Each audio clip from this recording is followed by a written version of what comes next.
The views and opinions expressed in these historical letters that may contain vernacular used in the World War II era, the post-war era, and the Cold War era do not reflect the views and opinions of any of the individuals involved with this project, including, but not limited to, the podcast's creators.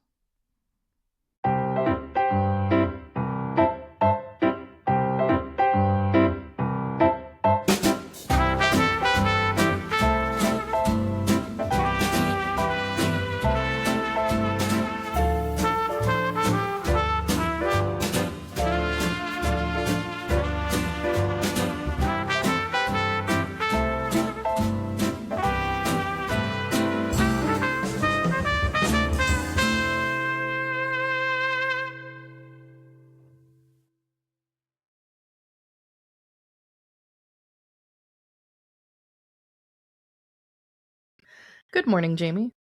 Good morning, Allison. How are you doing this morning? It's Valentine's Day. Yeah. And I'm sorry. When I feel bad sometimes when I'm like, oh, this episode's kind of just floating around and like it's Valentine's Day forever when we're recording it, but it is Valentine's Day. It's chilly and cold, but it is a lovely sunny day, and Miss Darce is being awful. And she was like giving away things that, she'd promised to other people because she can. I don't know. Because it brings her joy. I don't know. but so yeah, so that's where we were. Like it's just kind of been, and it's still a little crazy to me because it just boom happened. Doylestown. Yeah. We're in Doylestown. We had no preparation for that. It just happened. No. But they're making it work, and it's a rough go for Sweetie, but they're making it work. Yeah, she was a bit covered in poison ivy the whole first part of when she gets to Doylestown. We're going to talk about that in the letters today that we're going to get to see. Real quick, just some basic housekeeping before we get started, because we'll dive into the letters pretty quick today. So just some basic housekeeping. If you could please like, share, and subscribe to the Love Sweetie podcast on YouTube. For our audio listeners, if you're listening on Spotify, if you're listening on Apple Podcasts, if you want to follow, download, do all the stuff that's done on the audio podcast platforms, we appreciate all that. We strongly encourage that you check out the website at www.lovesweetiepodcast.com. Jamie, I was really happy to hear from one of our new listeners this past week.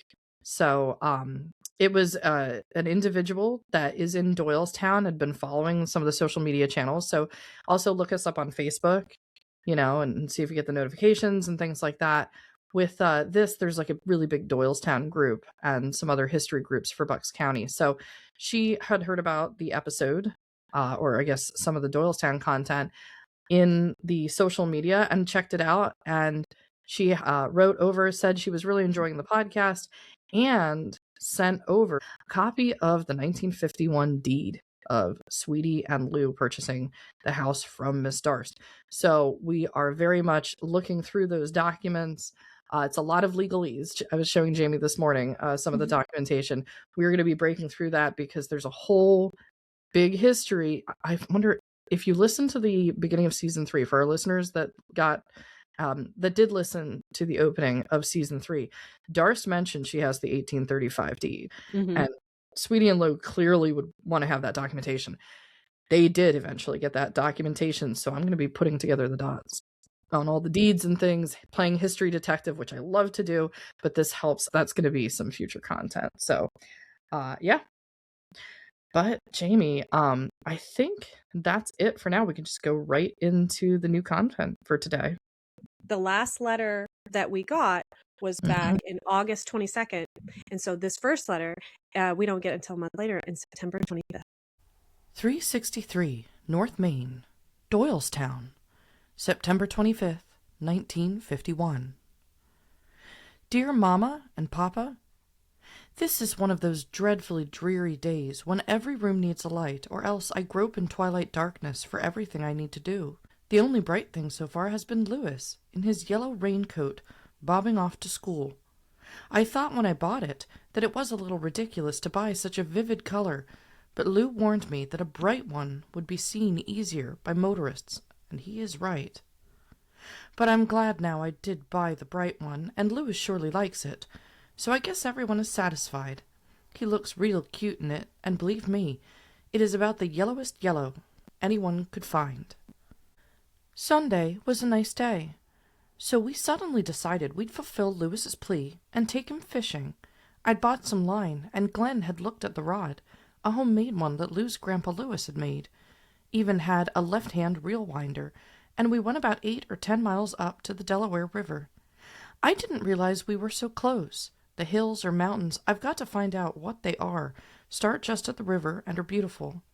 If I'd known just how nice and how close it all was, we'd surely have taken Glenn up there. But you see, I've yet to get acquainted around here. I just didn't know. We didn't catch a thing, though I've been assured there's plenty there to catch. Heard an old-timer say the wind was too strong, the lines kept going downstream.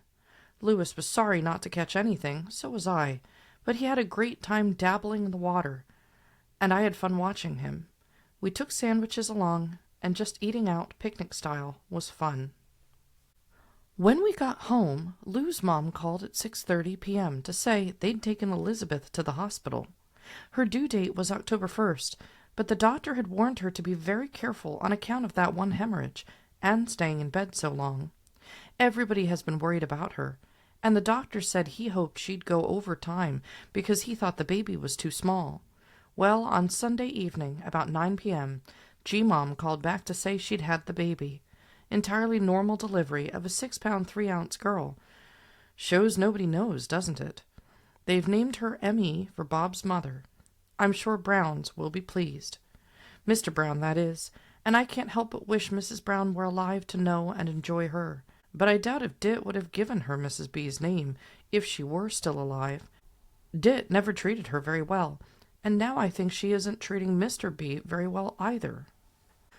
I went out to hang clothes and found I couldn't get to the line safely on account of ivy, so I carefully pinned long sleeves at my wrists, put on gloves, and dug up a whole batch of it. Dashed in and washed thoroughly with yellow soap, but even so I have some spots at my wrists where my sleeves slipped up from my gloves. Have been using the Rubitol by Letterly that Jean brought. I use it as a wet dressing and find it is very good, but wet dressings take a lot of it. It burns at first to put it on, but soon cools it down until it is quite comfortable, and it isn't driving me crazy like the first. But of course this isn't even a drop in the bucket compared to the first I had. I'm watching this very carefully, and I'm taking Benadryl this time too. Didn't know enough to take it last time. It is so thick and back that after I dug up one vine of it, the ground was bare. No grass, no weeds, no nothing. Just ivy, and when it was gone, bare dirt. I've never seen it so thick. So I'm looking forward to your killer, or if you'd rather, just write me the name and instructions for using it, and I'll buy it here. But quick. I can sympathize with her a little bit, or sympathize. Yeah. Moving from the flatlands of Ohio and then moving to Pennsylvania, which is just hills and Appalachia, it's a very beautiful state, and she does appreciate it. You know, if you go back to the Turnpike letter, that was a great description. But it's true. It's like the mountains. It's so gorgeous, and especially out towards there, it's such a beautiful place. And so she's like now getting to not only discover but appreciate it as well. And little Louis got to go fishing. But there was something a little odd because in this letter she says that Jean brought something with her, and she says that Glenn checked out the rod. So they came for a visit. They came for a visit, and I think it explains some of that gap in writing that we had between August and September. Yeah, unfortunately we don't get like full coverage of what happened on the visit, but thank goodness. She just needed to see someone, and she needed someone to be around, someone to vent to in person about Ms. Darst for sure. So I'm guessing she let the poison ivy clear up, and then immediately, maybe, who knows, maybe Jean took pity on her because of the poison ivy, and she's like, my sister's going through it. I need to see this woman for myself. She needs to encounter Miss Darst. And Glenn's like, oh, there's a river there. So, like, you know, he likes to fish. Can I go So fishing? Is there I bet fishing they, available? yeah, I bet he did some good fishing Yeah. out there. So yeah, so it seems they visited. Mm-hmm. That's nice. That's nice. And you know, so like you said, she got to see, she's like, and this is Miss Darst. And they're like, oh, Mm-hmm. that's Miss Darst. Yeah. But they went out. She's getting some of the yard cleaned up, which is great. Oh, Mm-hmm. I feel so bad for her there. Yeah. And Lewis goes to school, and I guess if Oh, he's walking to school, he I is. couldn't do. I can't even imagine sending my son like when he's 6. At 6, yeah, just walk up the road to school. Can't do it. Nope, not in this day Mm-hmm. and age. But Yeah. this was, yeah. So this was a nice, lovely thing, and then of course we get the delivery of the baby. Ditzy Mm-hmm. baby. That's so sweet. And she's okay too, which is good. You know, right? She is, yeah, she is okay. And they were worried about this because she kept having hemorrhages. She was in bed. Now, is G-Mom okay? G-Mom's tired. G-Mom's taking care of all the kids, Mm-hmm. doing, taking care of washing all the diapers and all of that. Little Marguerite is still very young at this point.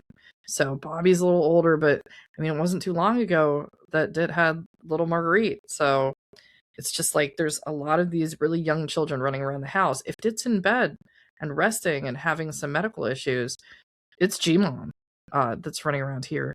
Speaking of Gmom, I was looking at the text that she gave, and I did want to clarify one thing, because we haven't really talked too much about this family line, but the fishing rod that Glenn looked at, they said that Grandpa Lewis had made.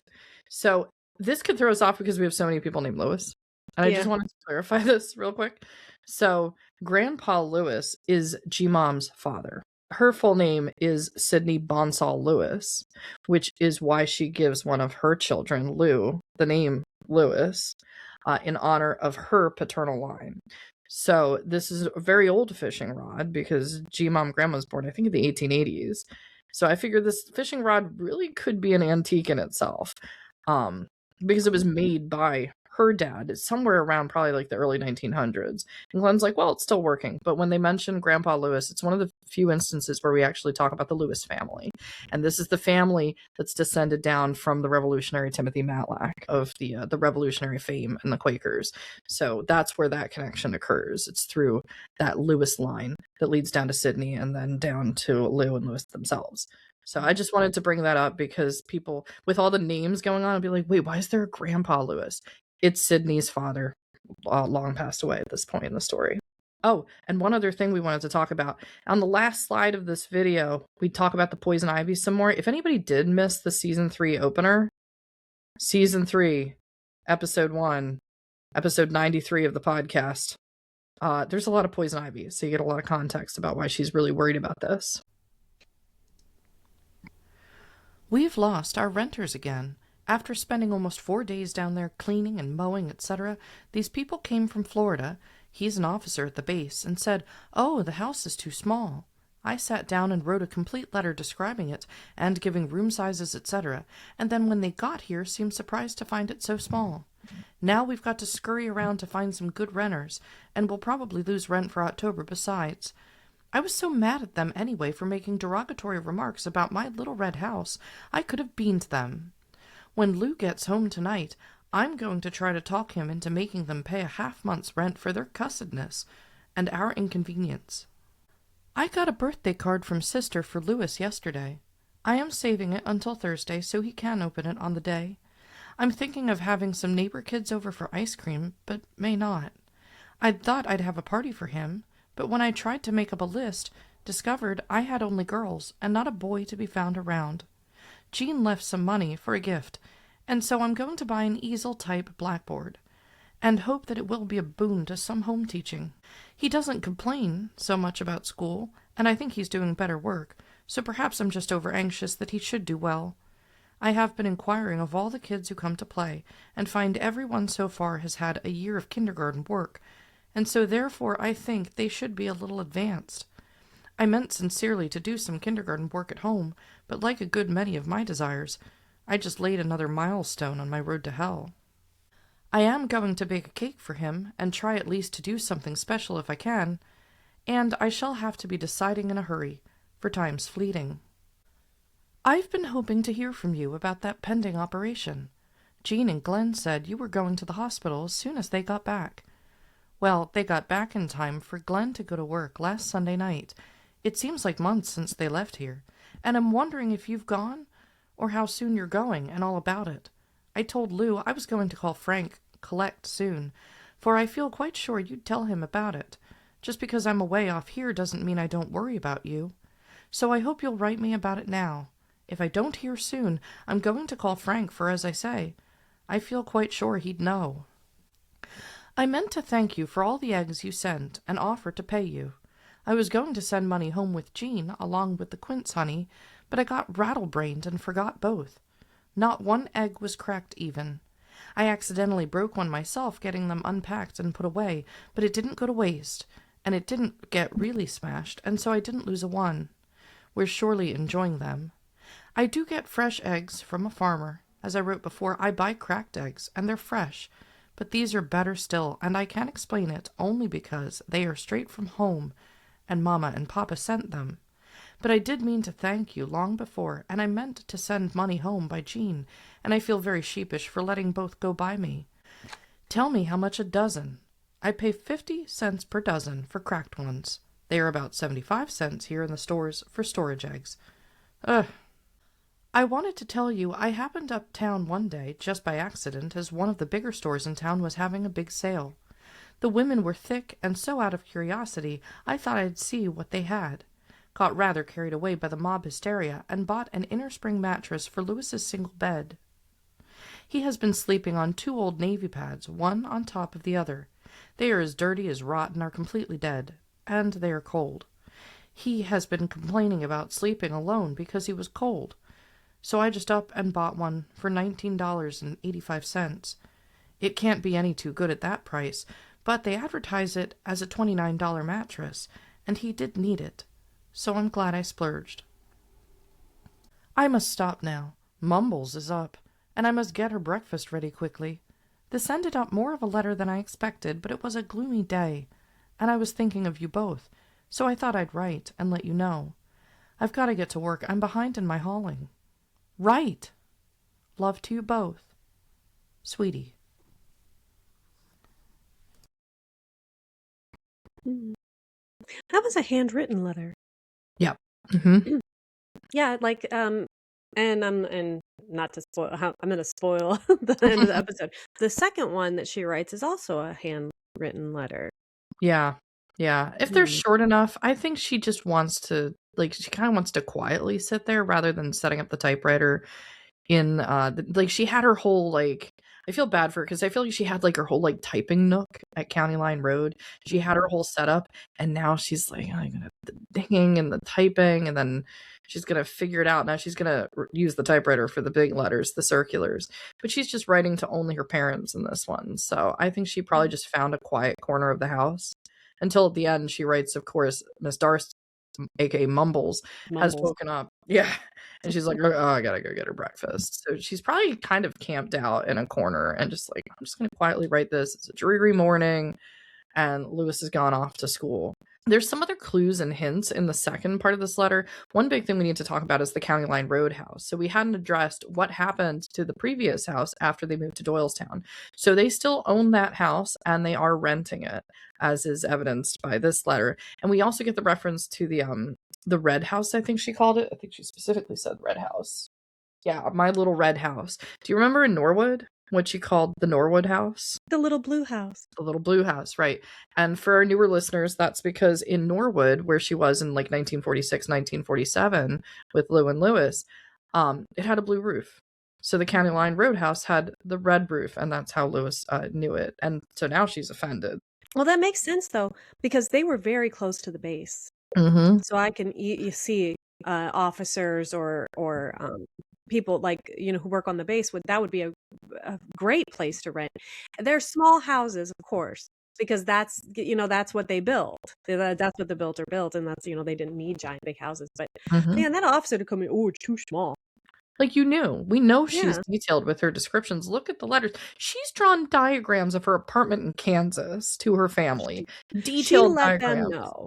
They knew. So they knew. But when you go into a house Mm-hmm. It's really funny when we got our we ordered like a bedroom set. You know, we got Mm-hmm. like a bed and a gentleman's closet and dresser and Yeah. nightstands and stuff. And when you see it in the store, it looks great. I'm like, "Ooh, this is perfect," you know? Mm-hmm. We and then, you know, the gentleman brought it in, the two movers brought it in and they set it up. And when they were done, I was like, "This looks so much bigger than at the store." And he goes, "Everybody says that." Everybody says that. So I'm sure that he had like some kind of image in his head of Right. what the house looked like. And he's an officer, so he's probably used to, you know, having a Yeah. little bit nicer. Oh, Mm-hmm. it's too small. Yeah. I feel bad. But now we know because we were concerned, like what was Right. going on? Did they sell it? So Yeah. now we know they're trying to find somebody to rent it. And then we get the talk about how Lewis is a little bit, she's concerned Lewis is a little bit behind on his education because his classmates he's with all were at kindergarten together. And of course, Lewis didn't go to kindergarten. And she's like, oh, we got to catch up some things. So she wants to do some homeschooling here, which that's probably something that Chester's like, yep, 100%, get the easel and teach Lewis as much as he can. But yeah, it's interesting to think about because we hadn't really paused to consider, like, wouldn't he have been in kindergarten now when he was at County Line Road, but he wasn't the whole time. They were still trying to figure out school bus arrangements. That was the last thing. Mm-hmm. When they were still planning at staying in Hapro, was trying to get the bus to go down the road to pick up the kids. But now, of course, yeah, he's just going to jump into first grade with these kids that already knew each other, you know. Well, and you see that whole idea of like needing school and needing to be in kindergarten to teach you what to count, to take a nap, to eat a graham cracker, like that. It's this is like it's kind of like my soapbox Mhm. because kindergarten is so easy, and mostly what kindergarten and what these things are for is kind of babysit. Yeah, I mean, I don't want to undervalue the teachers that work really hard in the kindergarten group, but like my mom taught my sister and I how to read and write by the time we got to first grade. That's Mhm. where we learned those skills was at home. Yeah. So yeah, I'm sure there's some kids that benefit from it, but I think there's a lot of kids that just kind of independently learn these things. And I mean, Lewis is already naturally curious Oh, about a lot of he things. has that wonderful, well, all children have this desire to learn. And it's just like it's the parents, it's the adults that were like, "Well, we want you to learn this thing at this time." And it's Hmm. like you need to be this way. And it's like, "No, if you just let them go, they will teach themselves things. They will learn things because they want to." And I'm not undervaluing teachers. And you know, this is something I feel incredibly passionate about is, you know, the debate Yeah. between, you know, government schools Hmm. and homeschooling and private schools and charter schools and Hmm. unschooling. There's other ones too. Hmm. So this is all things that, you know, it's something that is deeply personal to me, but it's not teachers. Oh man, there are some incredible teachers. Yeah. Yes. And so it is, and I remember I've had a lot of them. So yeah, definitely it's not a teacher. This is more against the system. Hmm. And And many of those teachers who are working within it are trying to like work within that. And, you know, you have to give them props for that. But yeah, but I definitely feel like the going homeschool, well, let's not get into this, but yeah, so I didn't mean to, I saw, you know what, I kind of took over. I'm sorry. no, it's good. You know, the one thing you said though that I thought was really good here was how sometimes there's just like a prescribed curriculum. I hate prescribed curriculums. If someone's moving ahead, let them move ahead. You Hmm. know, to encourage that natural curiosity. My mom's told me a story. I don't remember this, but because she taught us to read and write before we got to first grade, she said, you know, there was one time when you were in first grade, you asked your teacher how to spell something, and your teacher said to you, you don't need to know that right now. And I had come home to ask her how to spell it and had told her what my teacher had said. And my mom went to the school and you said, you never do that to a child. She asked you just a basic question, and you're not going to tell her you don't need to know that right now. So I don't recall this occurrence, but not too long ago, she was talking about it. So it's that idea of just like, well, the kids just can be here, you know, in that very set, you know, sort of curriculum and things. I do hope that people always encourage, you know, the kids, if they want to learn more, to learn more. Hmm. And to chase what they're interested in. Yeah. Hmm. Absolutely, because if you if they're interested in something, you can teach them anything Yeah. through that interest. Yeah. Yeah, absolutely. That really bothers me that that teacher said that to you. Right. I'm just very glad that Lewis is enjoying school. Yeah, we're gonna get to some school content in the next episode, Oh so no. um, can we talk about the eggs being shipped from Iowa? yes, They didn't break until she broke one, but which is we've so got, funny. what do we call it? Interstate egg shipments going on. This seems very strange to me that something like the humble egg, right, is being sent from the Demarys over to their daughter. Like, well, we're gonna send this over, and then she says that she's buying the cracked eggs because they're at reduced rate. Now, I know from future content, especially when there's a bunch of them available, this is when she'll make like an angel food cake because it calls Yeah. for a lot of them, and then she'll just use them up quickly and things like that. It's the title of this episode because to me it's such a curiosity where she's just like, well, I buy the cracked ones. It's kind of very fitting and like in my mind of like the picture that we have of Sweetie being like, well, this is economical and we're just going to make everything work. But she does mention about the storage, how she put away the eggs. And I did want to bring up one of the photos that we showed in the first episode of the house to clarify something because I was sitting with my dad. We went through a bunch of photos of the house to talk about the grounds and the outbuildings that are there. So I'm going to bring up this photo where we had a little close up on the side of it. And you'll recall this one. I would draw the attention. So if you see, there's actually 3 structures here, and at first it only looks like one in the picture.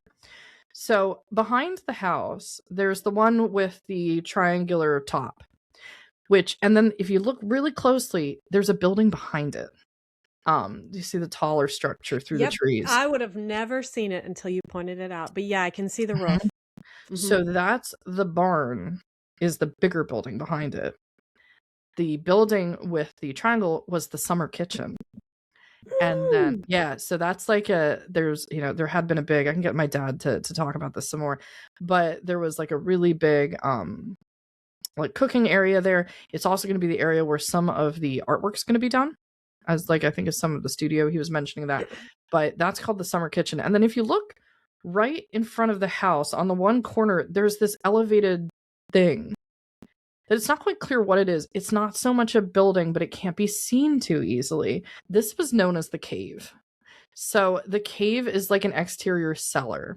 And what my dad described it as is that if it was cold outside, it would maintain a temperature of 50 degrees.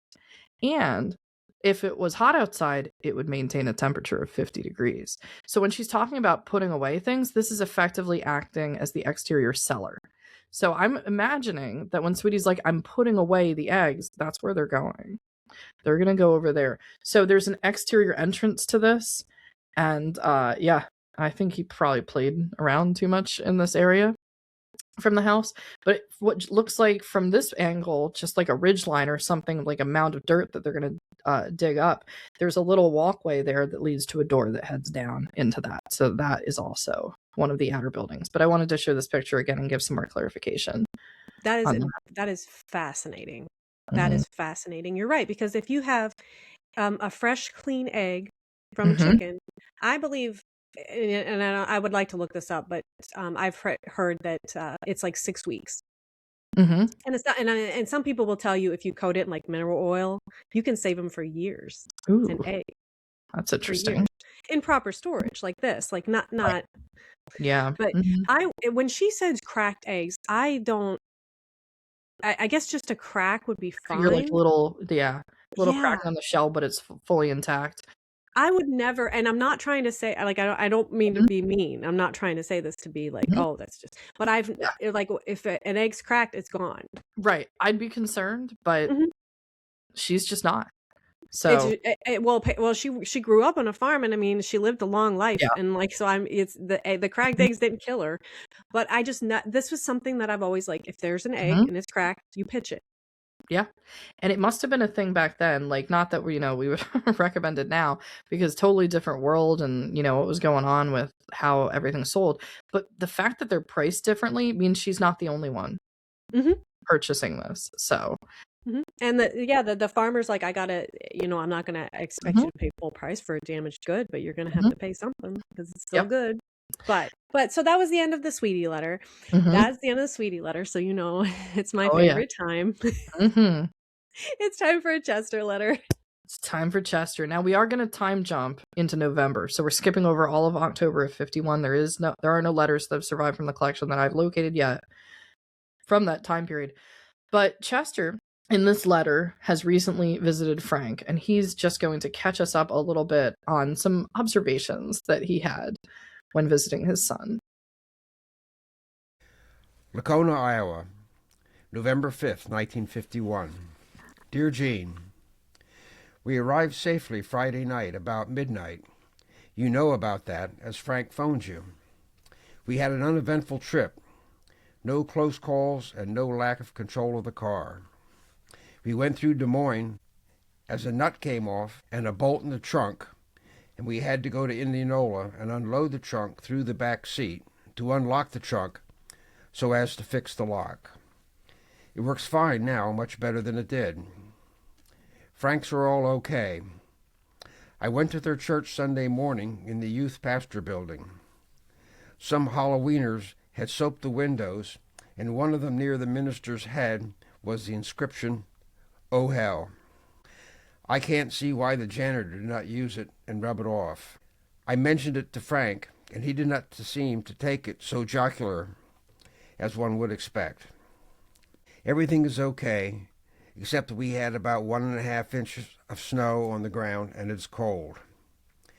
Can't help thinking of all of you getting out and going to work these cold mornings. We will try and get home by near middle of the week. Frank is buying himself a new drill press. I think I will contribute on it for our Christmas. If you want me to do it, I will give him some on your behalf, as I intended to do. But I don't do it unless you're giving him something. I just thought I would tell you. The children are okay. Frank not quite so well, as I think he had a slight attack of influenza, with bad breath, headache, and naughty spit. But I think he will be okay in a day or so. You can tell Lizzie what I have written you.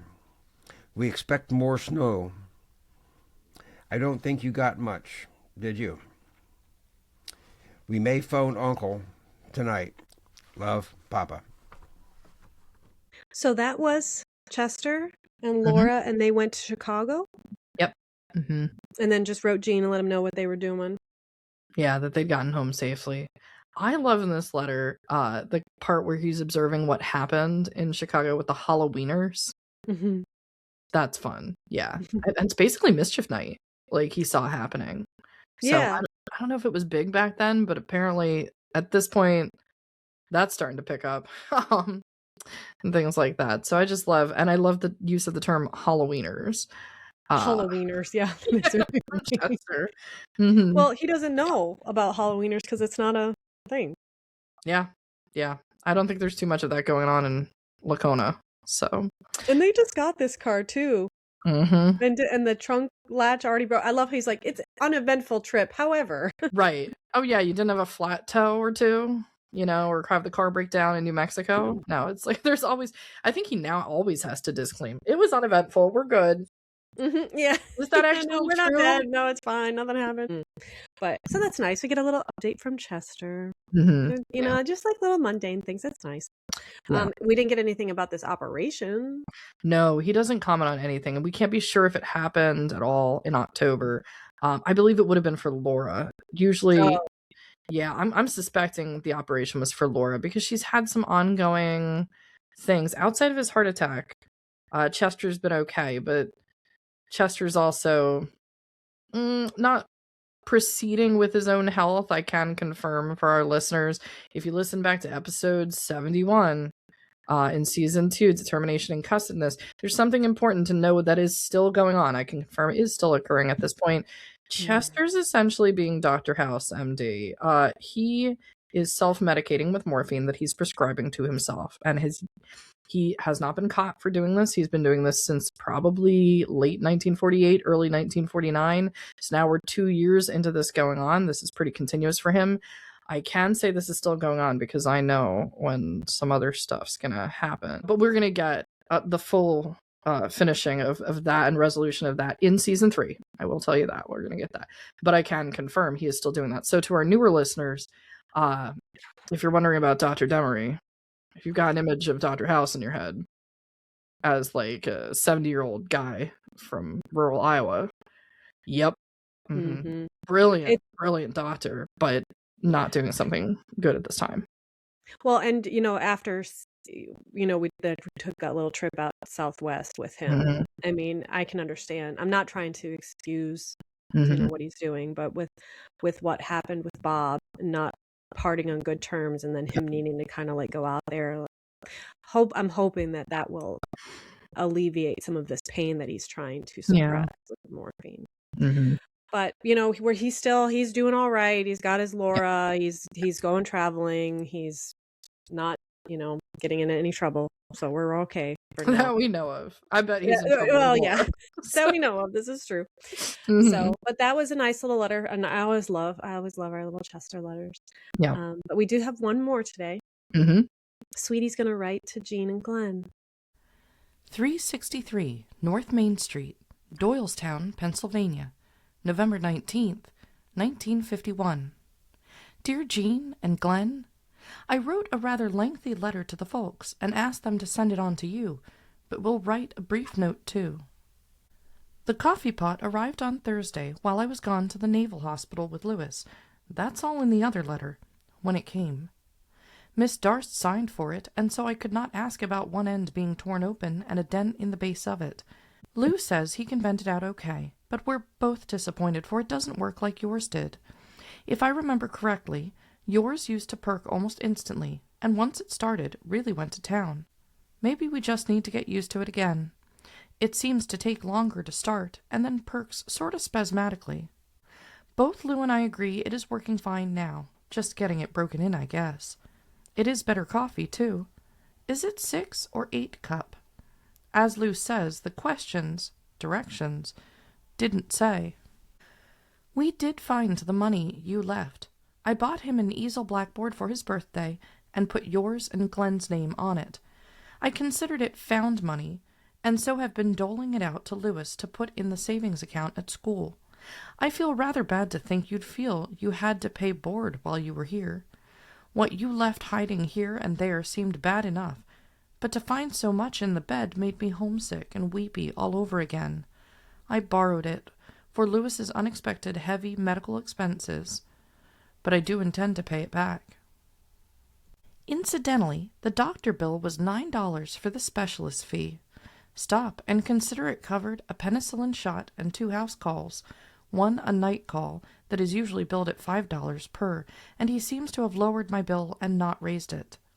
Have located an 8mm projector that I believe we can borrow, so we're anxious to have the film come. I've been feeling like the dickens, do nothing, etc., and have decided it is because I've gained a lot of weight since your visit, and I wonder if you'd send me some Dexedrine. It keeps me from munching between meals and gorging at mealtimes. Miss Darst is planning a trip to Georgia for Christmas. Brower Murphy is coming after her and his little boy. We'll fly them down. She thinks she's going to stay 6 weeks, and I know he's going to bring her back when Kay's Christmas vacation is up. Elizabeth has moved to Norristown now, and G-Mom declared a national holiday to go to New York for the weekend. We haven't been there since they moved, and so may drive over after school tomorrow.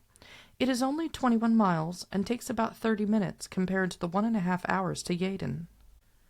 We like our new car pretty well. I drove it really to the Naval Hospital, and it handles nice for city driving.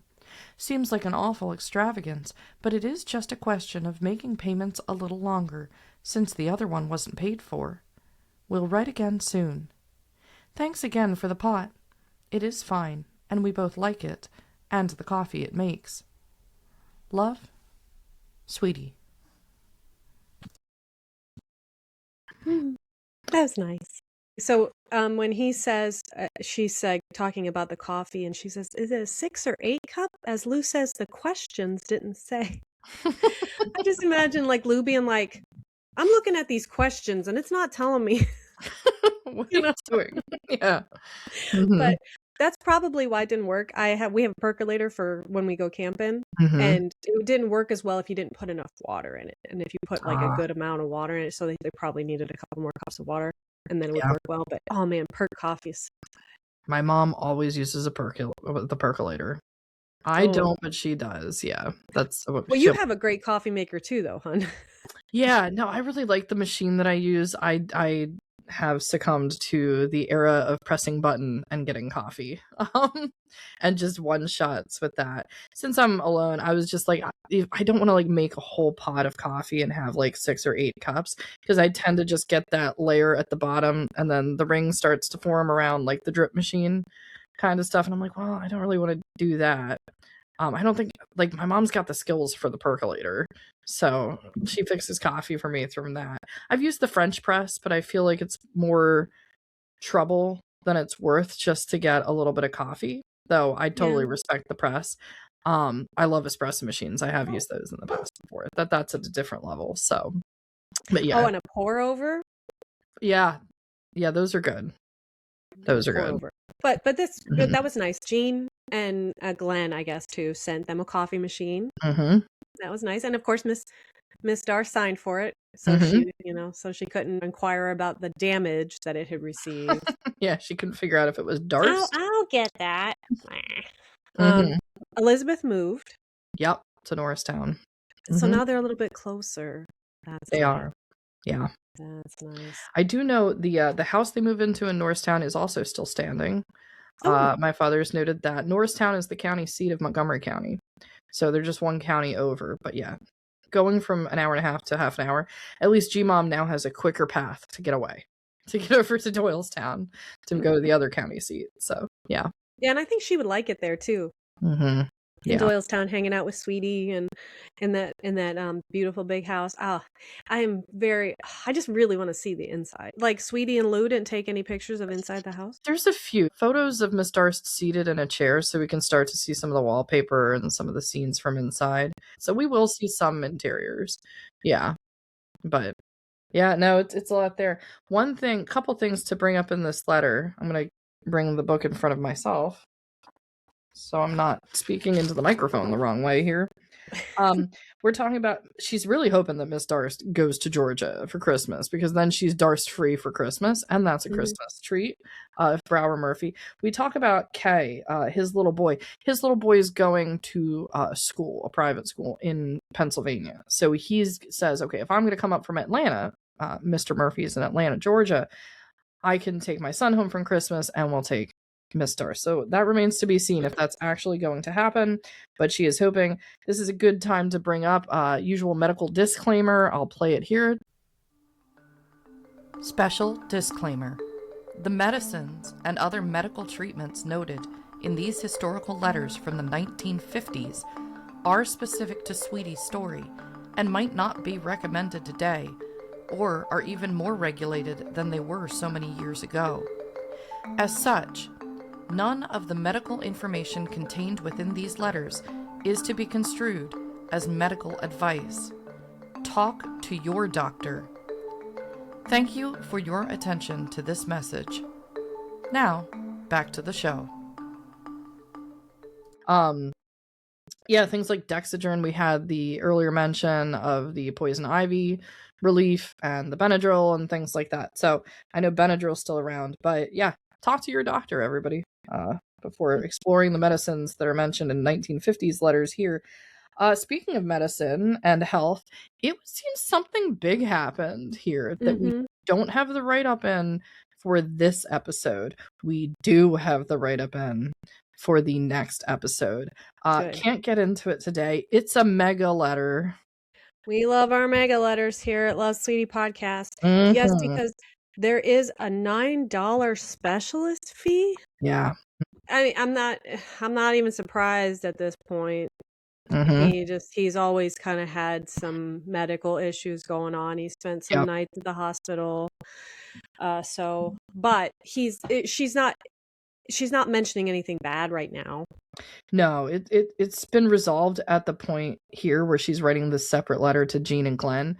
The big letter, which is 7 single-space typed pages. Huge mega letter that the whole first portion of it deals with what happened with Lewis, and in which we get to learn some new names of some new medicines from the 50s, which sounds so delightful. Poor little Lewis that he's going to go through. But yeah, spending $9 to have the doctor make house calls and all this kind of stuff. This was a really big one. I think this is actually because we had the earlier time at the Naval Hospital, some scares basically earlier. This is bigger than those, I think, because it's just, or it's rougher for Lewis than that. So, Sulfa's going to make an appearance. So, we can't. You got to untie that ribbon. Untie that ribbon off the Sulfa. There it is. Yeah. So, but that's coming up next week for people wondering about that. And I think that was. Oh, well, they got a new car. And they got a new car. Yeah. They got a new car. New car. So, yeah. Mm-hmm. I wonder. So, like, she hasn't said anything about the television. No, she hasn't. I wonder if they brought one because they'd have to, like, install an antenna and everything on that giant house. It might not be hooked up yet. That might be it. Well, it is November. Mm-hmm. Yeah. Mm-hmm. Oh, that would help too. Here, just put Mrs. Darst in front of the TV. Oh, we do have that scene. So later in season 3, Darst plus television is really phenomenal because we've got a couple big moments. One is the inauguration of Eisenhower coming up in season 3, which is going to be televised. Commentary from Darst as to the inauguration of Eisenhower. That's going to be good. That's going to be a good teaser down the line, yeah. Mm-hmm. Actually, speaking of, you said that there was the presidential inauguration of Eisenhower. Mm-hmm. Speaking of Eisenhower, yeah, would you like to kind of catch up on what's going on with the Korean War? Oh, yeah. So, well, we're not to Eisenhower yet, just to be clear to our listeners here that may or may not be very clear on the timeline. Eisenhower is going to come in January of 53. That's when Truman's going to be out of office. For our newer listeners, if you want to go back and check out the episode where we talk about the beginning of the Korean War, that's in episode 81, which has a very custom introduction, really tells us how the whole thing started. And that episode's called I Suppose You Heard Brother Truman, because, of course, at this time, Harry Truman is still the president of the United States. And then at this point, he's already fired General MacArthur. We actually went through the David McCullough section on the firing of General MacArthur. We strongly recommend that listeners who are interested in this time period of American politics, you got to get David McCullough's book, Truman. It really is the volume to go over these things. But now Ridgway is running the army there, and basically as of the summer of 51, it's a stalemate. There's still fighting going on between the North Korean forces and the Chinese forces that are supporting the North Korean forces and the American troops with the UN troops, and it's basically going to be like this for like 2 years in like one spot. This is not unusual to happen in wars. You think about like World War I with the trench warfare, where those French lines, the trenches just sat. And that's where things happened. In the Civil War, Petersburg for 8 months. It's just like two armies going back and forth for many, many, many months. In the case of the Korean War, this is going to go on for 2 years. So it's not as much like movement as we saw at the outset for the first year of the war. Now we're in that second portion. So, but we want to remind our listeners, especially because the Korean War is known as the Forgotten War, this is active and going on and will be going on throughout all of season 3. Korean War is always in the background, things occurring with that. So we wanted to call special attention to that. Now at this point in this episode, and we did basically, well, first of all, we have the teaser for next week. Next week is the mega letter. We're going to learn about Lewis being sick, and we're going to learn a lot about Lewis at school. So if you're interested in hearing how first grade was back then, and for the people in Doylestown, especially the Doylestown school that burned down, we'll be talking about that building that used to be there. I think people will find that fascinating. It was a beautiful old school. We'll talk about that next week. But just for some of our newer listeners who are new to season 3, I just wanted to go to the website very briefly here and talk about the family tree, because we've been throwing a lot of names out at people. And also at the beginning, if you're on the YouTube, you've seen the opening credits have a big photo at the end of all of the Graham family. And I wanted to identify who the people were there. And I waited to do it in this episode because with Elizabeth, with Dit having the third child, now we know why she's holding another child in the photo. So I'm actually going to bring up the photo that's in those credits. I love this picture. It's one of the best group photos in the collection. It's also the first time we get to see Mr. Brown in a photo. We hadn't posted any pictures of him yet before. Of course, Mrs. Brown has passed away at this point, and that's why she does not appear. But just going left to right, there's no easy way to go through a big photo like this.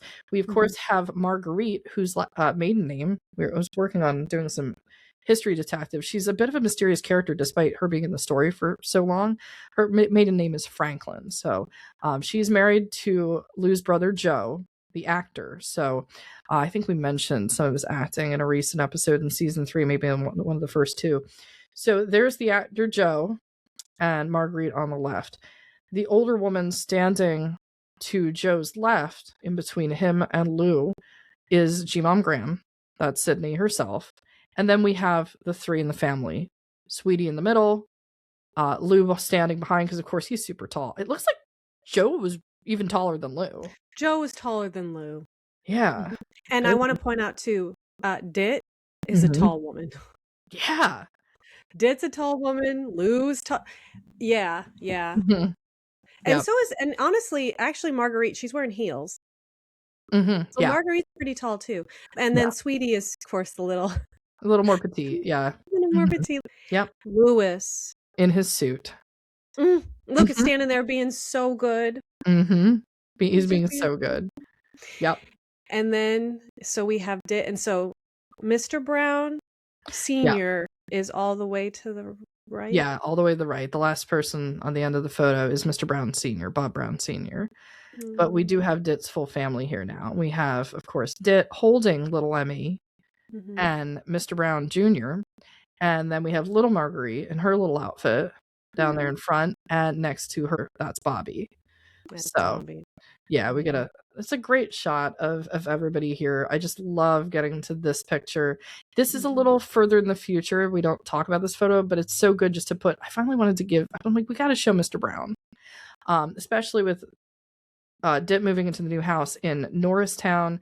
For those our newer listeners, the Brown family, they're pretty wealthy, so they work in like distribution of newspapers and magazines and things like that, which at this time period there is no internet. I mean, that's a huge business. So that's the business that they're involved in. But speaking of the family here, I wanted to bring up a section of the website just so newer listeners can familiarize themselves with this. Sweetie's Scrapbook. If you go to the main website, there's a link that says Sweetie's Scrapbook, and it leads to these 3 options: the letters, family tree, timeline, and podcast glossary, and of course the photos. I'm going to go now to the family tree and timeline section. I'm going to go over to the family tree. We were talking about this in episode 1 of season 3 with where to find the information on Miss Darst. But I just wanted to do a quick refresher on who everybody is. I think I'm going to update Lewis's picture now that he's not a baby anymore, but I really like that baby picture there. It's so cute. Oh, I mean, you it's can good. leave that for a while. Yeah, I think it's cute. It's cute. And this episode, for our newer listeners, we were talking about Chester and Laura. So there they are. There's the doctor himself and his wife, Laura. And then on the right-hand side here, we see Sydney, a younger photo of Sydney, sitting in her previous home in Collingdale. This is the house that's gone.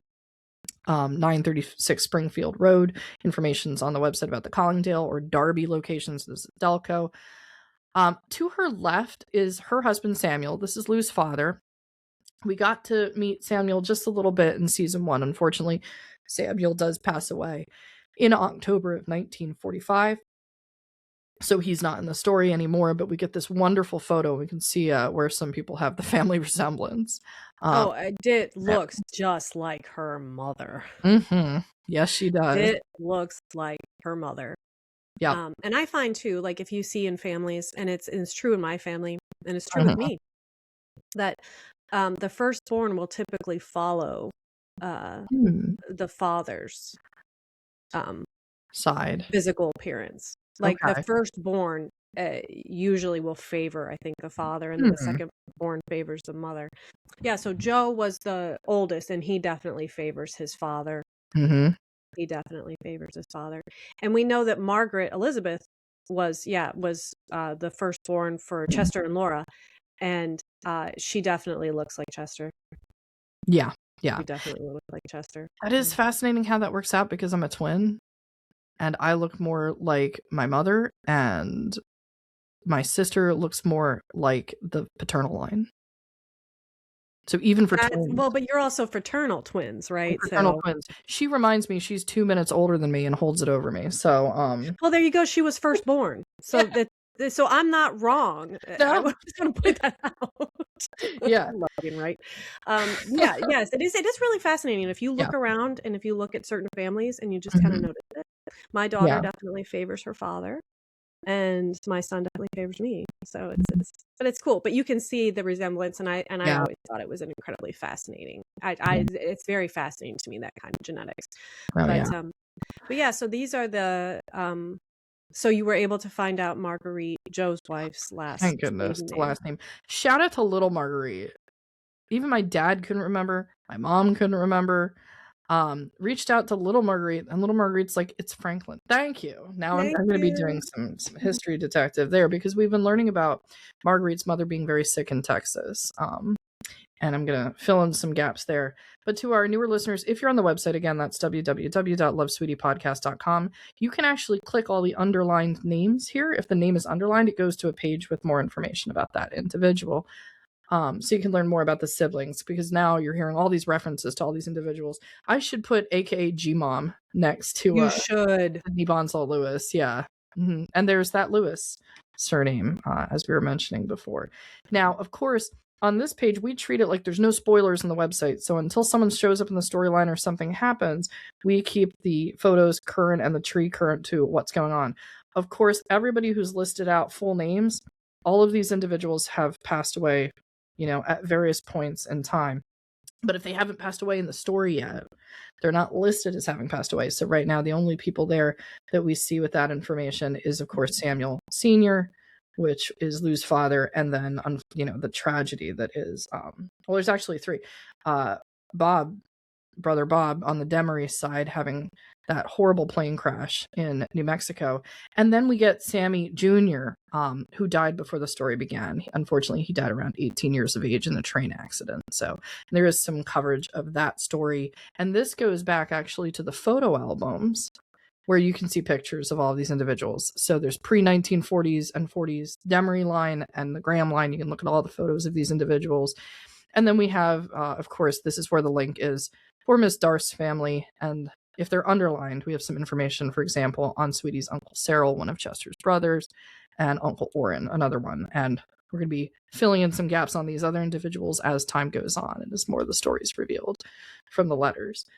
But yeah, that's about it. I just wanted to go through I just wanted to point out too, like you're taking advantage of all of these different resources to be able to organize this stuff. Yeah.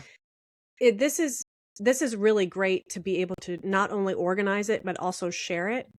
And this is something, you have an incredible collection, like an incredible collection.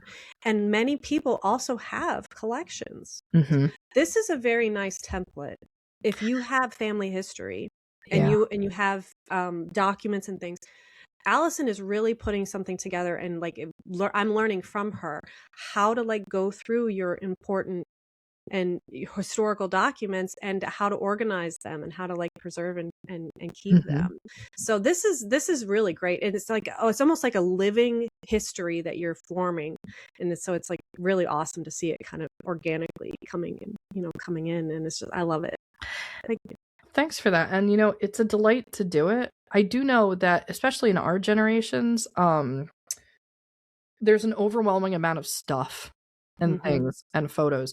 And it's a real tragedy to me when I see at flea markets and I see at, there's a place I go that has used books. They have tons of these.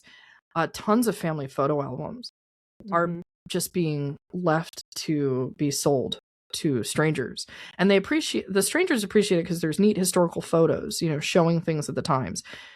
But it's so overwhelming sometimes, especially in a time of grief when a lot of these things are being gone through, like an elderly parent passes away, and then there's all these things in the attic, the person's overwhelmed, and families are losing a lot of these histories. And then, of course, a lot of the photos are not labeled on the back. Yes. And so when the stranger gets them, they can't really associate who it's with, and they're just looking at like a unique piece of history, but the context is completely missing. If people are feeling overwhelmed, the advice I'd give is just like to take a deep breath and talk with the other members of your family to see, first of all, who might want to go through it. And if it's nobody, don't give it up if you really don't have to, and just take it in little stages. Because I can tell you right now, I have not gone through all of the photos of the collection, and just trying to identify some of the individuals. I go to my dad, I'm like, who is this person? Because sometimes there's notes on the back and sometimes there's not. There's so many good apps and pieces of technology that are getting better and better about organizing these. Now, the Love Sweetie podcast website is a custom website, but having things logged on Ancestry, even just taking a photo, scanning it in, and if you're on Ancestry and uploading that onto your tree is a great way to organize it. We're going to be getting into one thing I was talking to Jamie about was potential like live stream, where I just kind of show what I'm doing to organize some of the materials of Sweetie's collection, because there are thousands. This would be an overwhelming amount. It took me, and I have to be very honest about this, it took me about a year just to figure out how I wanted to organize the collection and really think about that, knowing that whatever I did, I'd be doing that for the next probably 5 to 10 years. So I wanted it to be right before starting on that journey. But that's what it takes sometimes. So it's good things to think about now. It's also really good things to think about while these individuals are still alive. So if you have family members who are in their later years who are still alive, who can identify people, have that conversation and save the histories, because I feel so bad when I see like these old albums that I have in the attic just at random places, completely separated from their home, really, where they belong, and from their local area.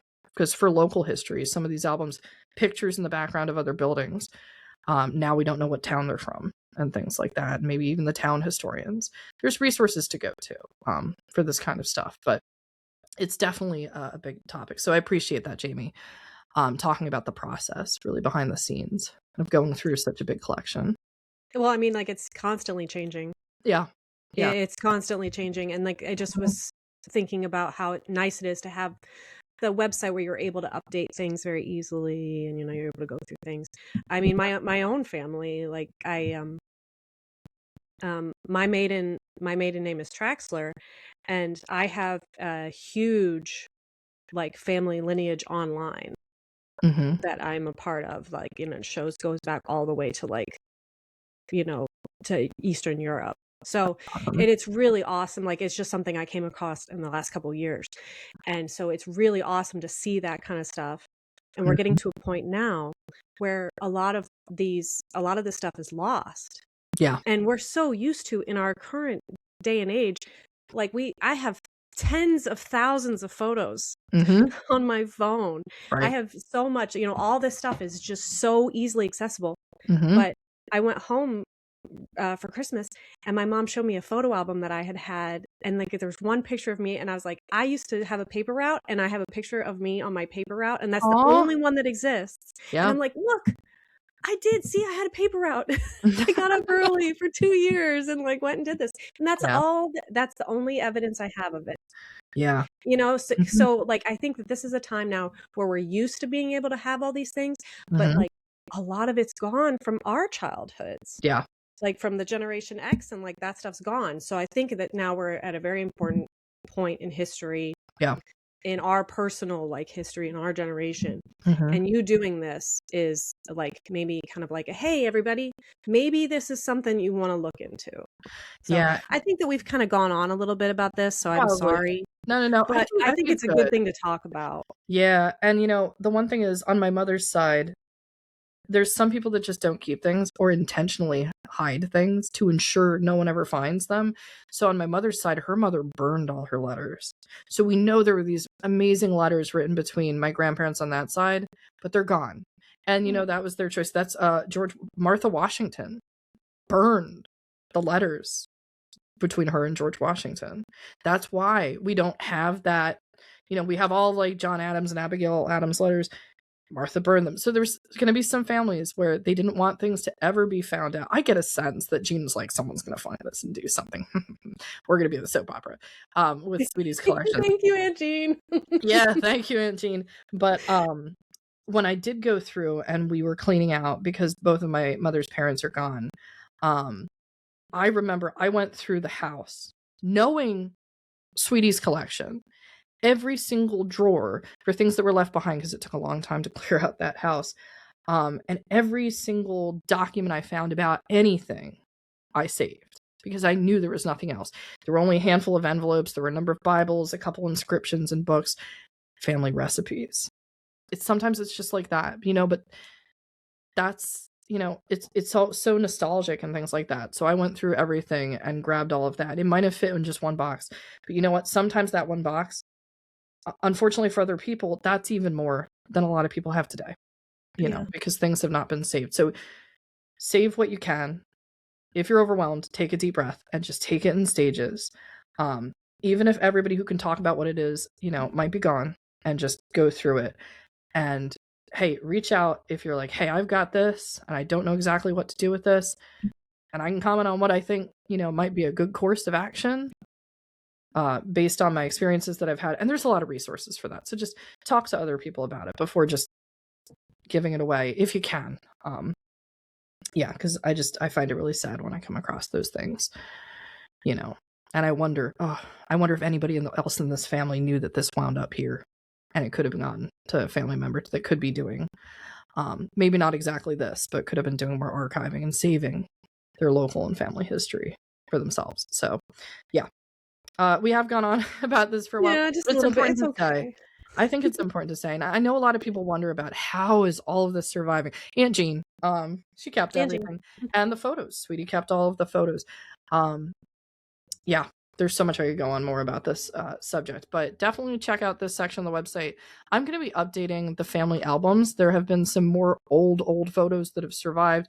Also, I believe they're tintypes from some of the stuff going back to the early 1900s, late 1800s on the Demery side and on the Graham side.